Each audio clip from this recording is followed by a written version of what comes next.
दोस्तों, welcome to my YouTube channel Nancy success classes.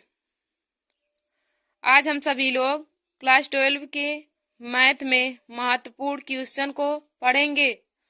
तो आज का हमारा टॉपिक है समाकलन, कोटि व घात ज्ञात करना, सदिशों का योगफल, सदिशों का गुणनफल, अदिशों का गुणनफल ज्ञात करना और प्रक्षेप ज्ञात करना सीखेंगे दोस्तों। तो आप सब लोग हमारे इस वीडियो को जरूर देख लीजिए। और हमने जो क्वेश्चन लिया है वह बोर्ड एग्जाम की परीक्षा में हर बार ही पूछा जाता है, तो आप सब लोग हमारे इस वीडियो को जरूर देख लीजिए। तो दोस्तों, हमारा आज का पहला क्वेश्चन है समाकलन अंडर रूट में 1 प्लस साइन 2x का मान ज्ञात करो। समाकलन 1 प्लस अंडर रूट में 1 प्लस साइन 2x का साइन 2x इंटू dx का मान ज्ञात करो।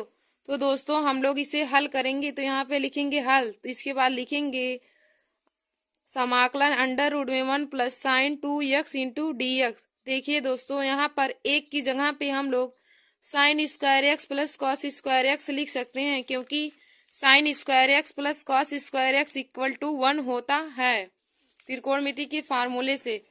और साइन 2x इक्वल टू होता है सूत्र 2 sine x into cos X. Sine 2x का फार्मूला होता है 2 sine x into cos X. तो हम लोग 1 की जगह पे sine square x plus cos square X रख देंगे और साइन 2x की जगह पर 2 sine x into cos X रख देंगे। तो हम लोग आगे देखेंगे समाकलन अंडर रूट में हो जाएगा sine square x plus cos square x plus 2 sine x into cos x into D x. देखिए दोस्तों, यहाँ से यह a square plus b square plus 2ab का फार्मूला बन गया है। तो हम लोग इसको लिख सकते हैं sine x plus cos x का होल स्क्वायर। तो आगे हो जाएगा समाकलन अंडर रूट में sine x plus cos x का whole square into D x. इसको लिख सकते हैं sine x plus cos x का whole square into D x.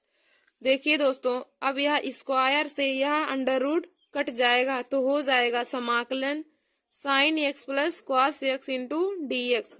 समाकलन sine x plus cos x into D x. अब दोस्तों, हम लोग अलग अलग साइन एक्स और कॉस एक्स का समाकलन कर लेंगे। तो लिखेंगे समाकलन sine x into D x plus समाकलन cos x into D x. देखिए दोस्तों, साइन एक्स का समाकलन माइनस कॉस एक्स होता है और cos x का समाकलन sin x होता है। तो sin x into D x का समाकलन हो जाएगा माइनस cos x, फिर बीच में प्लस लग जाएगा, फिर cos x का समाकलन sin x प्लस c हो जाएगा। तो देखिए दोस्तों, इसका आंसर निकल के आ गया minus cos x plus sin x plus c। देखिए दोस्तों, हमारे पास समाकलन अंडर रूट में 1 plus sine 2x into D x का समाकलन निकल के आ गया minus cos x plus sine x plus c. हमारा इसका आंसर आ गया minus cos x plus sine x plus c. हमने कितनी आसानी तरीके से अंडर रूट में 1 प्लस साइन 2x का समाकलन निकाल लिया है minus cos x plus sine x plus c. अब हम लोग दूसरे क्वेश्चन को देखेंगे। तो हमारा दूसरा क्वेश्चन है समाकलन अंडर रूट में 1 minus sine 2x into D x. समाकलन अंडर रूट में 1 minus sine 2x into D x का। तो देखिए दोस्तों, यहाँ पर भी हम लोग 1 की जगह पे sine square x plus cos square X रख देंगे और साइन 2x की जगह पे 2 sine x into cos X. तो हम लोग हल करके लिख लेंगे इसकी जगह पे sine square x plus cos square x minus sine 2x into D x. इसके बाद आगे हो जाएगा समाकलन साइन स्क्वायर अंडर रूट में sine square x plus cos square x minus 2 sine x into cos x into D x हो जाएगा। देखिए दोस्तों, यहाँ पर भी यहाँ a square plus b square minus 2ab का फार्मूला बन गया, यानी कि ए माइनस बी के होल स्क्वायर के फार्मूले पर बन गया ए माइनस बी का होल स्क्वायर। तो हम लोग लिख देंगे समाकलन अंडर रूट में sine x minus cos x का whole square into D x. इसको लिख देंगे समाकलन अंडर रूट में sine x minus cos x का whole square into D x. तो देखिए दोस्तों, स्क्वायर से ये अंडर रूट कट जाएगा। तो हो जाएगा समाकलन sine x minus cos x into D x, sign x minus cos x into D x. दोस्तों अब हम लोग अलग अलग दोनों का समाकलन कर लेंगे, तो लिखेंगे समाकलन sine x into D x minus समाकलन cos x into D x, समाकलन sine x into D x minus समाकलन cos x into D x. तो देखिए दोस्तों साइन एक्स का समाकलन माइनस कॉस एक्स होता है और कॉस एक्स का साइन एक्स, तो साइन एक्स का हो जाएगा समाकलन माइनस कॉस एक्स, फिर इसका हो जाएगा यहाँ पे बीच में माइनस है और कॉस एक्स का साइन एक्स प्लस सी। तो हमारा आंसर आ गया minus cos x minus sine x plus c.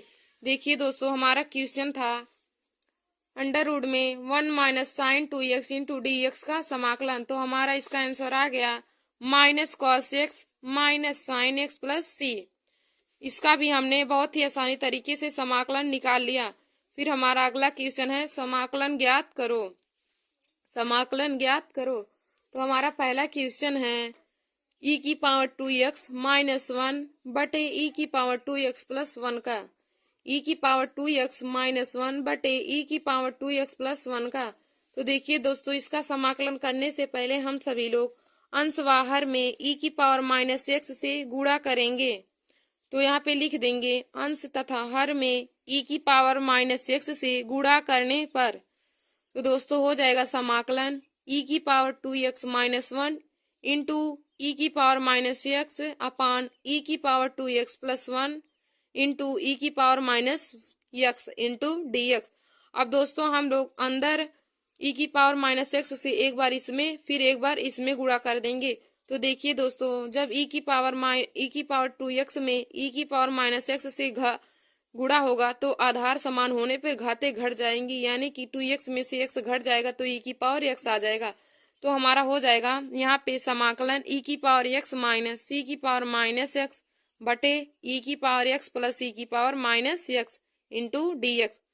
देखिए दोस्तों जब e की पावर माइनस x से अंदर गुणा करेंगे तो आ जाएगा e की पावर x माइनस e की पावर माइनस x बटे e की पावर x प्लस e की power minus x into D x.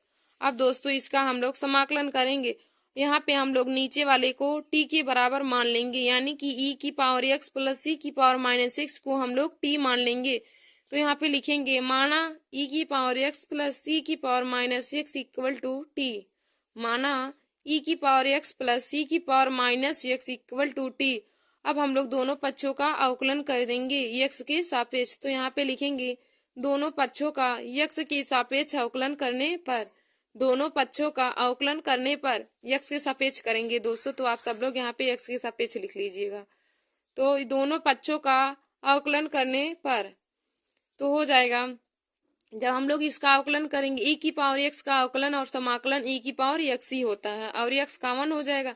तो यहाँ पे हो जाएगा e की पावर x का अवकलन e की पावर x फिर प्लस e की पावर माइनस x का हो जाएगा e की पावर माइनस x और माइनस x का अवकलन माइनस 1 हो जाएगा equal to D T by D x हो जाएगा।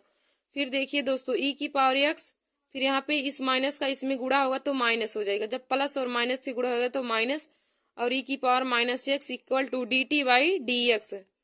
देखिए दोस्तों इसका अवकलन होने के बाद हो जाएगा e की पावर x प्लस e की power minus x into minus 1 equal to D T.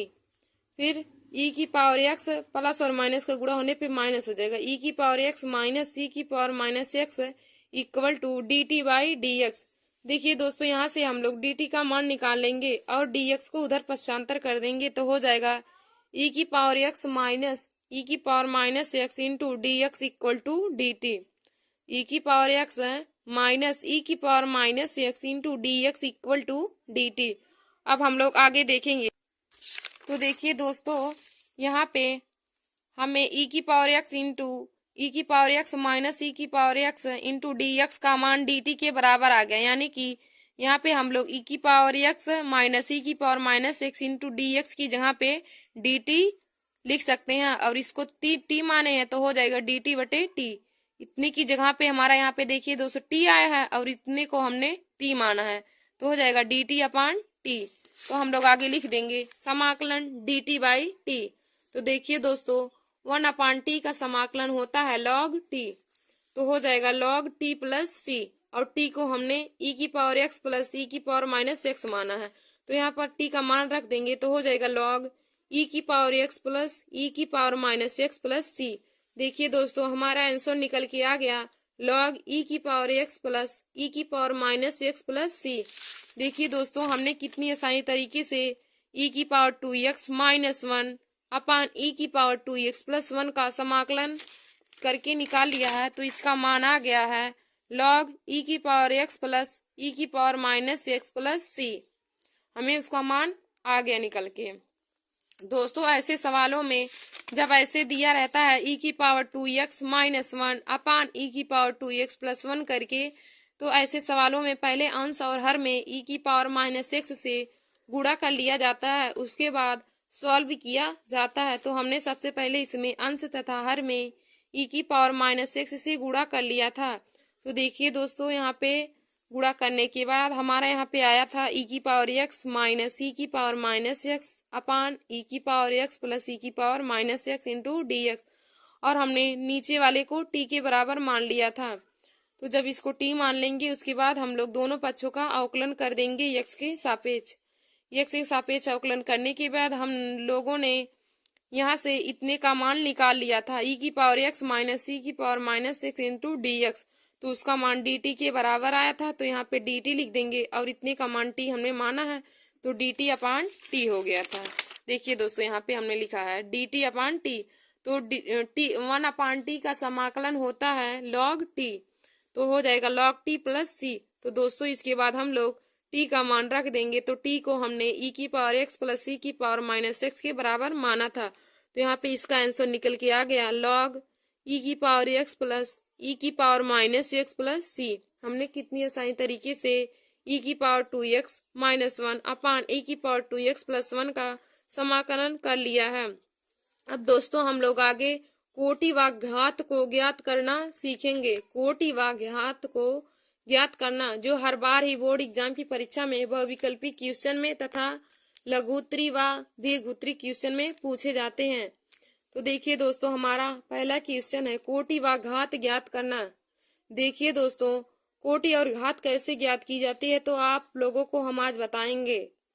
तो कोटि जो अधिकतम dy बाई डी एक्स की दी रहती है, अवकलज उच्चतम अवकलज की कोटि को कोटि कहते हैं, और उस कोटि के ऊपर जो घात लगी रहती है उसको हम लोग घात कहते हैं।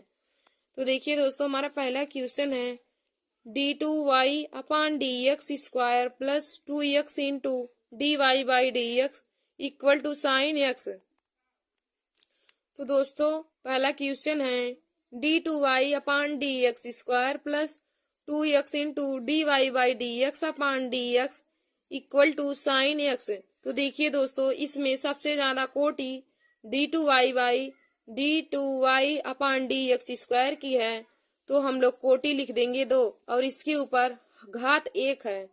d2y by D x square के ऊपर घात 1 है, तो यहाँ पे कोटि 2 हो जाएगी और घात 1 हो जाएगी। हमारा दूसरा क्वेश्चन है dy बाई डी एक्स की घात 4 plus dy3y upon D x cube minus X Y equal to 0। देखिए दोस्तों यहाँ dy बाई डी एक्स की सबसे ज्यादा कोटि 3 की है, यहाँ पे दिया है d3y अपान डी एक्स क्यूब, तो देखिए कोटि सबसे ज्यादा 3 की है, तो यहाँ पे हम लोग लिख देंगे कोटि बराबर 3 और इसके ऊपर घात 1 है, तो इसकी कोटि 3 हो जाएगी और घात 1। अब हम लोग चौथे क्वेश्चन को देखेंगे, तो हमारा नहीं तीसरे, तो हमारा तीसरा है log dy by D x plus sine X equal to 0। देखिए दोस्तों जब लॉग करके क्वेश्चन में दिया रहता है तो उसकी घात को परिभाषित नहीं किया जा सकता, सिर्फ वहां पे कोटि को ही ज्ञात किया जा सकता है। तो log dy by D x plus sine X equal to 0 में कोटि हमारी एक ही हो जाएगी। यहाँ पे dy बाई डी एक्स सिर्फ एक ही दिया है और यहाँ पे इसकी कोटि एक ही है, तो कोटि 1 हो जाएगी और घात में लिख देंगे परिभाषित नहीं है, घात को परिभाषित नहीं किया जा सकता है। हमारा चौथा क्वेश्चन है dy by D x minus cos X equal to 0। dy by D x minus cos X equal to 0, इसमें घात और कोटि को ज्ञात करना है। तो देखिए दोस्तों, इसमें सबसे ज्यादा कोटि dy बाई डी एक्स की है, तो कोटि लिख देंगे एक, और इसके ऊपर घात भी एक है, तो इसकी कोटि और घात दोनों एक एक हो जाएगी। अब हम लोग पांचवें क्वेश्चन को देखेंगे। तो हमारा पांचवा है d2y by D x square plus sine dy by D x equal to 5। d2y by D x square plus sine dy by D x equal to 5। तो देखिए दोस्तों, यहाँ जब लॉग या फिर साइन या फिर कॉस के साथ है dy बाई डी एक्स दिया हो, तो उसमें हम लोग घात को परिभाषित नहीं कर सकते हैं, सिर्फ कोटि को ही ज्ञात कर लेते हैं। तो देखिए दोस्तों, यहाँ पे सबसे ज्यादा कोटि d2y by D X upon D x square की है, तो कोटि यहाँ पे 2 दिया है, यहाँ पे देखिए कोटि 2 है, तो हमारी कोटि हो जाएगी 2, और घात को लिख देंगे परिभाषित नहीं है, यानी कि परिभाषित नहीं किया जा सकता है। हमारा छठवां है x y into d2y by D x square plus x d Y by D x का whole square minus y d Y by D x equal to 0। तो देखिए दोस्तों, इसमें सबसे ज्यादा कोटि d2y by D x square की है, तो हम लोग इसमें लिख देंगे कोटि इक्वल टू 2, और इसकी घात 1 है, तो घात 1 हो जाएगा और कोटि 2 हो जाएगा। इसकी कोटि 2 है और घात 1 है। अब हम लोग सातवें क्वेश्चन को देखेंगे। तो सातवां है d cube y upon D x cube plus d square y upon D x square plus e की पावर वाई इक्वल टू 0। देखिए दोस्तों, जब लॉग के साथ dy by D x sine cos tan या फिर ई की पावर y के साथ dy बाई डी एक्स दिया होता है, तो वहाँ पे हम लोग सिर्फ कोटि को ज्ञात कर सकते हैं और घात को नहीं ज्ञात कर सकते हैं। देखिए दोस्तों, इसका 3 डैश दिया, इसका मतलब कि dy बाई डी एक्स की घात 3 है और कोटि भी 3 है, लेकिन यहाँ पे e की पावर y देने के कारण हम लोग घात को परिभाषित नहीं कर सकते हैं, तो यहाँ पे कोटि हो जाएगी 3 और घात को लिख देंगे परिभाषित नहीं है। हमारा आठवां क्वेश्चन है dy by D x plus 5y equal to 0। dy by D x plus 5y equal to 0।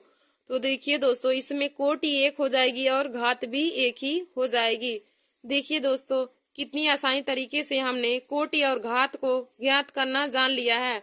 तो दोस्तों, जब भी किसी क्वेश्चन में dy बाई डी एक्स के साथ sine x cos x ten या फिर ई की पावर वाई करके दिया हो, तो उसमें हम लोग घात को नहीं ज्ञात कर सकते हैं। अन्यथा और कुछ भी दिया हो, तो जो सबसे ज्यादा कोटि होती है, जिस संख्या की कोटि के ऊपर जो पावर लगी रहेगी उसको घात के रूप में लिख देंगे, और जो सबसे ज्यादा रहेगी वह कोटि होती है। अब हम लोग आगे को क्वेश्चन को जानेंगे। तो हमारा अगला क्वेश्चन है निम्न सदिशों का योगफल ज्ञात करो। निम्न सदिशों का योगफल ज्ञात करो। तो हमारा पहला क्वेश्चन है a vector A equal to दिया है आई cap minus 2j cap plus के cap. Vector A equal to दिया है आई cap minus 2j cap plus के कैप,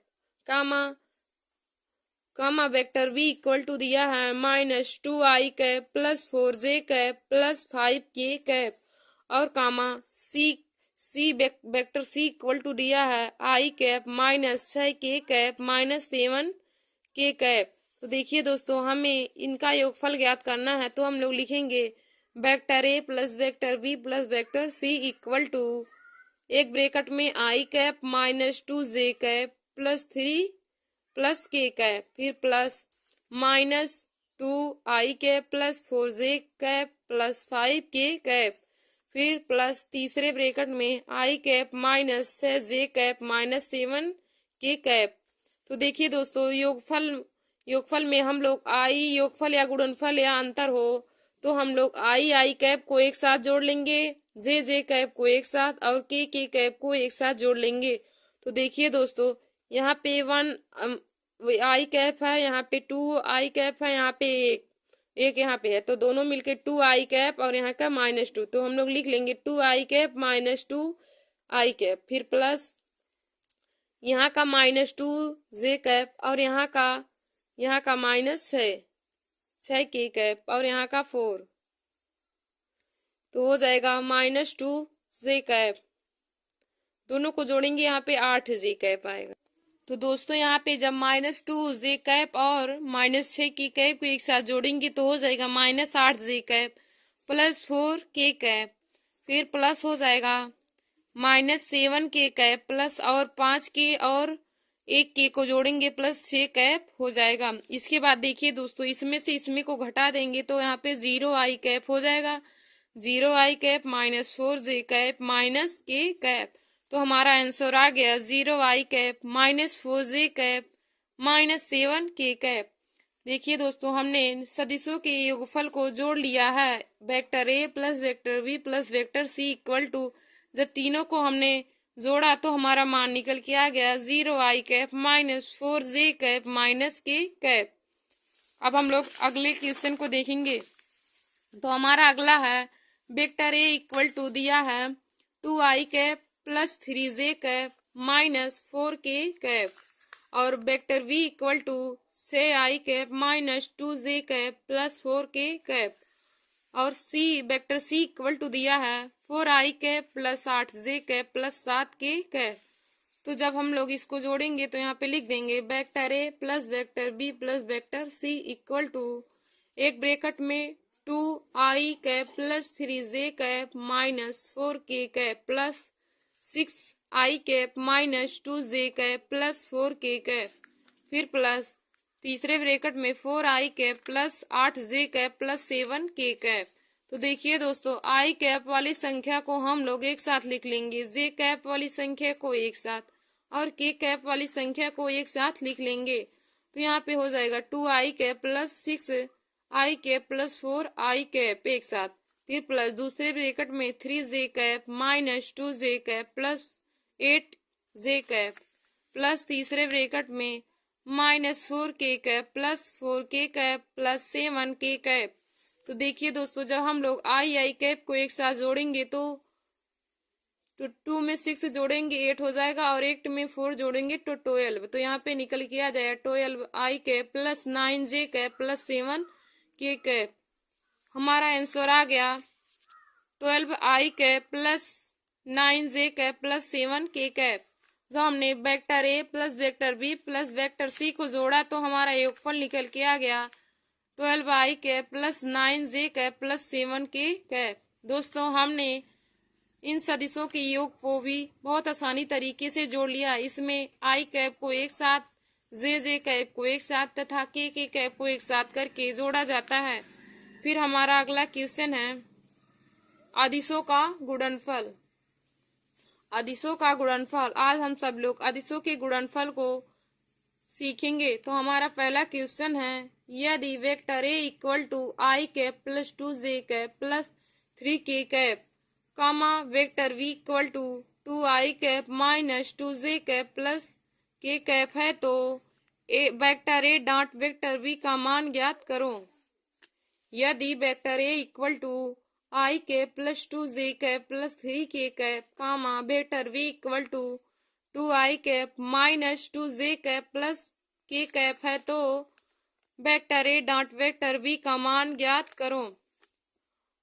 तो दोस्तों, हम लोग यहाँ पे vector A dot vector we का मान निकालेंगे तो लिख देंगे vector A dot vector V equal to, पहले ब्रैकेट में आई cap plus 2 J cap plus 3 K cap dot 2 आई कैप -2 जे कैप प्लस के कैप। देखिए दोस्तों, आई कैप और आई कैप का एक साथ गुणा, जे और जे कैप का एक साथ गुणा, और के कैप का एक साथ गुणा होता है। तो देखिए दोस्तों, हम लोग लिख लेंगे पहले ब्रैकेट में आई कैप डॉट 2 आई कैप प्लस दूसरे ब्रैकेट में 2 J cap dot -2 J cap, फिर तीसरे ब्रैकेट में 3 के कैप डॉट के कैप। तो देखिए दोस्तों, जब 2 और 1 का गुणा होगा तो 2 हो जाएगा, और आई कैप का गुणा होगा तो वाई स्क्वायर हो जाएगा, और आई स्क्वायर का मान आई स्क्वायर जे स्क्वायर और के स्क्वायर का मान अदिश गुणन में 1 होता है। अदिश गुणन में आई स्क्वायर जे स्क्वायर और के स्क्वायर का मान हमेशा 1 होता है। तो देखिए दोस्तों, 2 में 1 का गुणा कर देंगे तो 2 आ जाएगा, और इनका आपस में गुणा हो जाएगा तो -4 आ जाएगा, फिर प्लस इसका इसमें गुणा होगा तो 3 आ जाएगा, और 2 और 3 को एक साथ जोड़ देंगे तो यहाँ पे 5 हो जाएगा। तो 5 - 4 = 1। 3 में 5 2 को जोड़ेंगे तो 5 आ जाएगा, माइनस में 4 इक्वल टू 1। तो दोस्तों हमारा वेक्टर ए और वेक्टर बी का डॉट गुणन करने पर इसका आंसर 1 आ गया। वेक्टर ए इक्वल टू दिया है आई cap plus 2 J cap plus 3 K cap, और vector B equal to 2 I cap minus 2 J cap plus के कैप। तो हमारा इसका मान ए डॉट बी करने पर हमारा इसका आंसर 1 आ गया। अब हम लोग अगले क्वेश्चन को देखेंगे। तो हमारा अगला क्वेश्चन है वेक्टर ए इक्वल टू दिया है 2 आई cap plus 3 J cap, vector A equal to 2 I cap plus 3 J cap. फिर वेक्टर बी इक्वल टू दिया है 4 आई कैप प्लस 4 जे कैप। तो वेक्टर ए डॉट वेक्टर बी का मान ज्ञात करो। तो देखिए दोस्तों, इसका मान हो जाएगा vector A dot vector B equal to हो जाएगा पहले ब्रैकेट में 2 आई कैप प्लस 3 जे कैप डॉट 4 आई कैप प्लस 4 जे। अब फिर हम लोग वैसे ही आई कैप का आई कैप के साथ गुणा और जे कैप का जे कैप के साथ गुणा करेंगे। तो टू आई कैप का 4 आई कैप के साथ गुणा होने के होगा और 3 जे कैप का 4 जे के साथ गुणा होगा। तो जब 2 का 4 के साथ गुणा हो जाएगा 8 आ जाएगा, और 3 का 4 के साथ गुणा हो जाएगा 12 आ जाएगा। तो यहाँ पे लिख देंगे 8 प्लस 12 इक्वल टू 20। तो हमारा इसका मान निकल के आ गया 20। तो देखिए दोस्तों, वेक्टर ए इक्वल टू दिया था 2 आई कैप प्लस 3 जे कैप और B equal to 4 I cap plus 4 J. तो हमने इसका डॉट प्रोडक्ट निकाला तो इसका मान निकल के आ गया 20। अब हम लोग अगले क्वेश्चन को देखेंगे। तो हमारा अगला है सदिशों का गुणनफल। अब तक हमने अदिशों के गुणनफल को सीखा है, अब हम लोग आगे सदिशों के गुणनफल को सीखेंगे। तो हमारा पहला क्वेश्चन है यदि vector A equal to 2 I cap plus J cap plus 3 K cap, यदि vector A equal to 2 I cap plus J cap plus 3 K cap तथा vector B equal to 3 I cap plus 5 J cap minus 2 K cap हो तो माड ए cross B का मान ज्ञात करो। तो माड ए क्रॉस बी का मान ज्ञात करो। देखिए दोस्तों, इसका अर्थ है पहले हम सब ए और बी का क्रॉस मल्टीप्लाई निकालेंगे, फिर उसके बाद उसका परिमाणी निकालेंगे, उसका परिमाण निकालेंगे, यानी कि अंडर रूट में उसका वर्ग करके निकाल लेंगे। तो हो जाएगा ए क्रॉस बी इक्वल टू हो जाएगा आई cap J cap K cap, और यहाँ पे इसका मान 2 फिर 1 3 फिर 3 5 और -2। देखिए दोस्तों, यह हमारा साड़ी के नियम से भी लगता है, तो यह बहुत ही सरल होता है। जब हम लोग आई का मान निकालते हैं तो आई वाले को बंद करके इन दोनों संख्या का तिरछा गुणा कर देंगे। आई का मान निकालेंगे तो इसको ऐसे ढक लेंगे और इस संख्याओं का गुणा कर लेंगे। जे वाला निकालेंगे तो जे वाले को ढक करके और सभी संख्या का गुणा कर लेंगे। जब के का निकालेंगे मान तो के वाले को ढक कर इन दोनों संख्या का आपस में मल्टीप्लाई कर लेंगे। तो दोस्तों, तो यहाँ पे हो जाएगा जब आई कैप को निकालेंगे तो आई वाले को ढक कर इन दोनों संख्या का आपस में गुणा कर लेंगे। तो आई कैप इक्वल टू हो जाएगा 2 का इसमें गुणा होगा -2 और बीच में माइनस लगता है तो 3 5 15 हो जाएगा। फिर यहाँ पे जे माइनस में होता है तो माइनस जे कैप, फिर जे वाला निकालेंगे तो जे को ढक करके इन संख्याओं का आपस में गुणा कर लेंगे तो -4 और बीच में माइनस रहेगा, 3 त्रिका 9 हो जाएगा। फिर प्लस के कैप, के को प्लस में लिखते हैं, प्लस के कैप, के वाले को निकालेंगे तो के को ढक देंगे, इन संख्याओं का आपस में गुणा कर लेंगे तो 2 पंचे 10 हो जाएगा और बीच में माइनस लग जाएगा, 3 एकम 3। तो देखिए दोस्तों, 15 में 2 जोड़ेंगे तो 17 हो जाएगा। तो हो जाएगा -17 आई कैप, फिर माइनस और माइनस को प्लस हो जाएगा तो प्लस 13 जे कैप, फिर प्लस 10 में से 3 जाएगा तो 7, तो प्लस 7 के कैप हो जाएगा। तो दोस्तों, हमारा इसका सदिश गुणनफल निकल यानी कि क्रॉस मल्टीप्लाई निकल के आ गया ए क्रॉस बी का -17 आई कैप प्लस 13 जे कैप प्लस 7 के कैप, -17 आई कैप प्लस 13 जे कैप प्लस 7 के कैप आ गया। अब हम लोग इसमें कहा है परिमाणी निकालने का माड, तो इसका जो इस संख्या ए और बी क्रॉस निकल के आ गया, इसका हम लोग परिमाणी अब निकालेंगे। तो ए क्रॉस बी का परिमाणी हो जाएगा अंडर रूट में 17 square plus 13 square plus 7 square, under root में 17 square plus 13 square plus 7 square. तो देखिए दोस्तों, 17 का वर्ग 289 हो जाएगा और 13 का 169 और 7 का वर्ग 49, और जब तीनों संख्या को आपस में जोड़ लेंगे तो उसका मान आ जाएगा अंडर रूट में 507। अंडर रूट में 507। देखिए दोस्तों, जब किसी भी संख्या का परिमाणी निकालने को कहता है तो हम लोग दी गई संख्या का अंडर रूट में वर्ग करके निकाल लेते हैं। तो इसका तो एक राशि बी का मान -17i cap plus 13j cap plus 7k cap आया है। तो इसका परिमाणी जब निकालना है तो इसमें जो जो संख्या उसका वर्ग करके आपस में जोड़ देंगे। तो 17 यहाँ पे लिख देंगे अंडर रूट में 17 का वर्ग प्लस 13 का वर्ग प्लस 7 का वर्ग। तो हो जाएगा 17 का वर्ग 289 प्लस 13 का वर्ग 169 और 7 का वर्ग 49। तो जब इन संख्याओं को आपस में जोड़ेंगे तो निकल के आ जाएगा अंडर रूट में 507। अब हमारा दूसरा क्वेश्चन है, यदि vector A equal to I cap plus J cap plus के कैप और vector V equal to I cap plus 2j cap plus 3k cap है तो एक राशि बी का मान ज्ञात करो।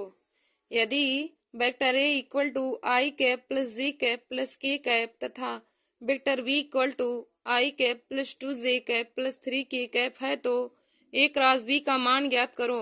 तो दोस्तों हम लोग यहाँ पे लिख देंगे एक राशि B equal to I cap plus I cap J cap K cap.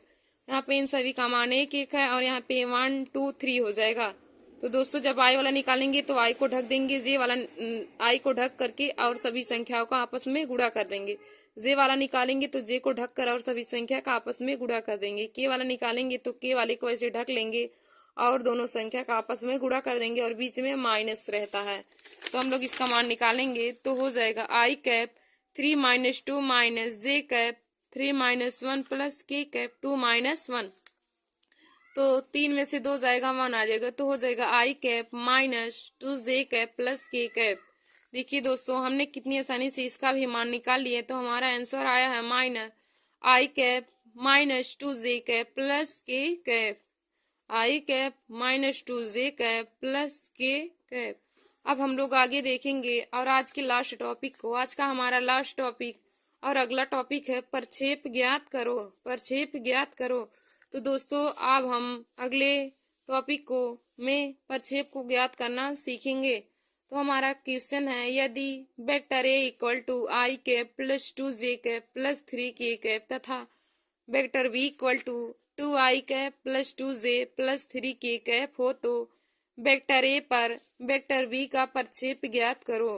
तो वेक्टर ए पर वेक्टर बी का प्रक्षेप ज्ञात करो।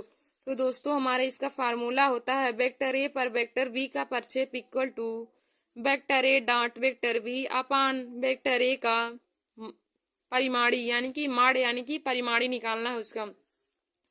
देखिए दोस्तों जिस पर कह रहता है उसको हम लोग नीचे लिखेंगे। अगर यहाँ पे बी पर ए का कहता तो बी वाले को नीचे लिखते हैं और ऊपर में ए क्रॉस बी रहेगा हमेशा ही। तो हो जाएगा। तो पहले हम सब लोग ए क्रॉस बी को निकालेंगे। तो यहाँ पे लिखेंगे a cross b equal to एक ब्रैकेट में आई cap plus 2j cap plus 3k cap dot दूसरे ब्रैकेट में 2i cap plus 2j cap plus 3k cap.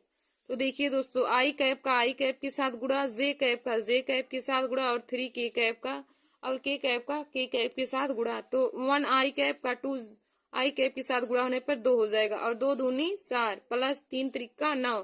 तो 9 4 2 6 6 में 9 जोड़ेंगे तो 15। तो दोस्तों हमारा a cap vector A dot vector we का मान निकल के आ गया 15। Vector A dot vector we का मान निकल के आ गया 15।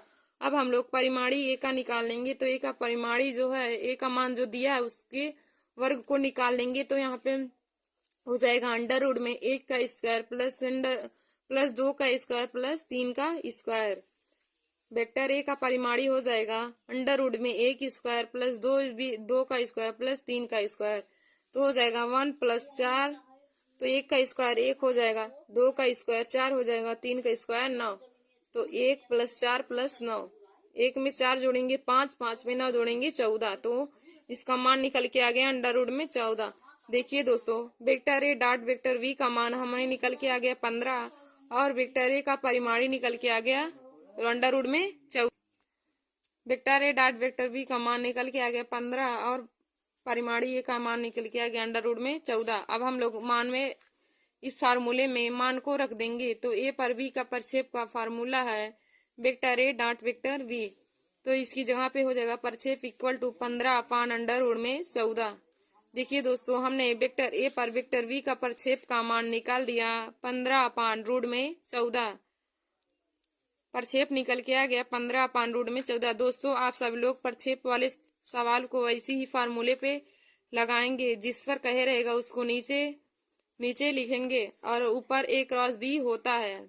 धन्यवाद दोस्तों, ऐसे ही हमारे वीडियो को देखने के लिए आप सब लोग हमारे YouTube channel Nancy success classes को सब्सक्राइब कर लीजिए और लाइक और शेयर करना ना भूलें। धन्यवाद।